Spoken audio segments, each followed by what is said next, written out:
Nós acreditávamos que depois do referendo as coisas iam ficar mais fáceis, né, para a gente ia ficar com menos trabalho para fazer. E foi exatamente o contrário, né? A gente está com muito mais problemas agora. Por quê? Porque o referendo não está sendo respeitado, principalmente pelo governo federal, né? Ele simplesmente esqueceu que houve um referendo, negou a vontade popular e continua tentando proibir.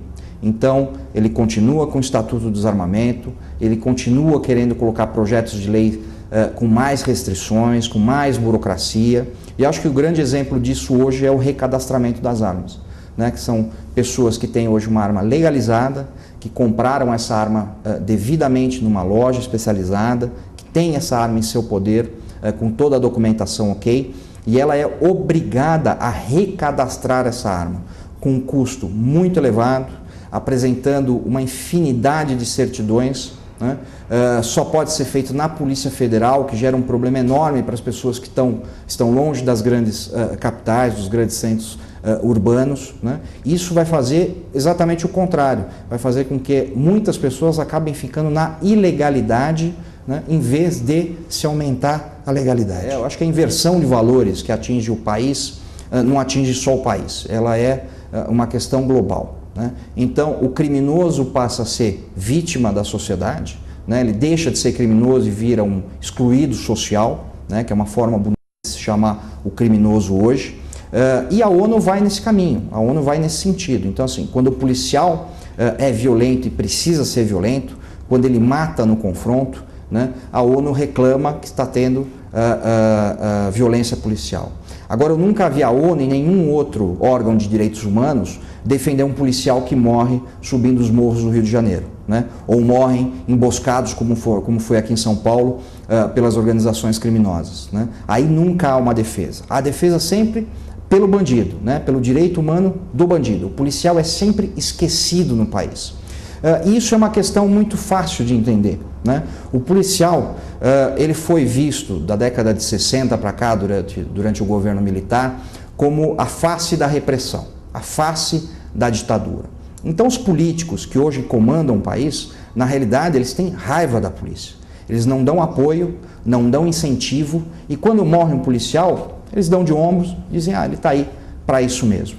Ao contrário, ele vê o criminoso quase como um igual, né? Quase como um par, que fez, na realidade, praticamente o que ele fez, né? Assaltou banco, sequestro, né? E aí depende, só muda a ideologia, mas o crime é o mesmo. E aí você tem o que a gente tem hoje, que é uma polícia desacreditada, e uma coisa, ela é violenta porque ela não tem outro jeito de ser, né? Ela não tem, como eu disse, ela não tem respaldo do Estado, nem da própria legislação brasileira. Por exemplo, por que aparecem grupos de extermínio da polícia?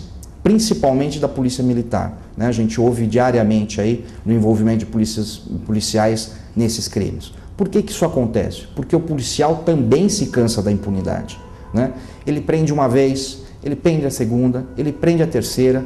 Eu conheço policiais que já prenderam o mesmo criminoso 15 vezes, né? E ele continua circulando no mesmo lugar. Então o policial vai se cansando disso. E ele acaba entendendo que a única forma de se livrar desse criminoso, até como para a segurança dele e da sua própria família, é exterminando esse criminoso. Então, no final das contas, a impunidade, né?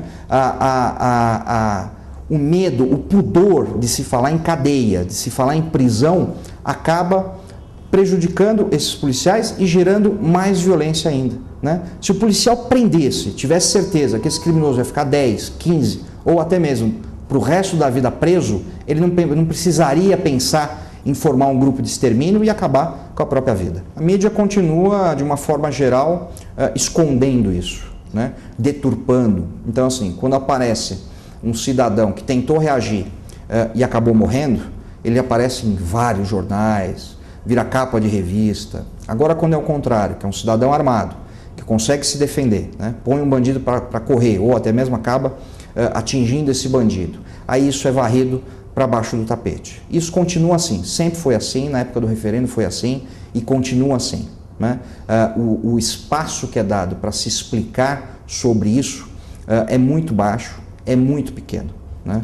E isso é muito ruim. Eu não acredito que eles tentem algo grandioso como foi o referendo, né? Eles perceberam o erro que eles cometeram, com certeza foi um excesso de confiança, né? Eles confiaram nas próprias mentiras, né? Então eles faziam aquelas pesquisas de você é a favor do desarmamento, aí dava 80%, 90%, né? Então eles mentiram tanto que até eles acreditaram, né? E eles acreditaram que eles podiam ganhar o referendo. Então eu não acredito em nada grandioso desse tamanho. Eles vão continuar fazendo o que estão fazendo hoje. Aos poucos, né? Que é a tática do salame, né? Vão tirando um pedacinho do seu direito, mais um pedacinho, mais um pedacinho. E não é só a questão do desarmamento, a gente está vendo isso diariamente com praticamente todos os nossos direitos individuais. Então, cada vez mais são proibições, não pode vender bebida na estrada, não pode fumar em local fechado, não pode. Né? Até me estranha porque exatamente a geração do é proibido proibir, né? E hoje só fala em proibição. Né? Ela acredita que o cidadão brasileiro é uma anta, né? É uma topeira que não consegue cuidar da própria vida. Enquanto a gente viver nesse sentido, vai ser sempre um grande problema para o cidadão. Eu acho que a primeira questão é que o cidadão precisa esquecer dessa história do não reaja. Né?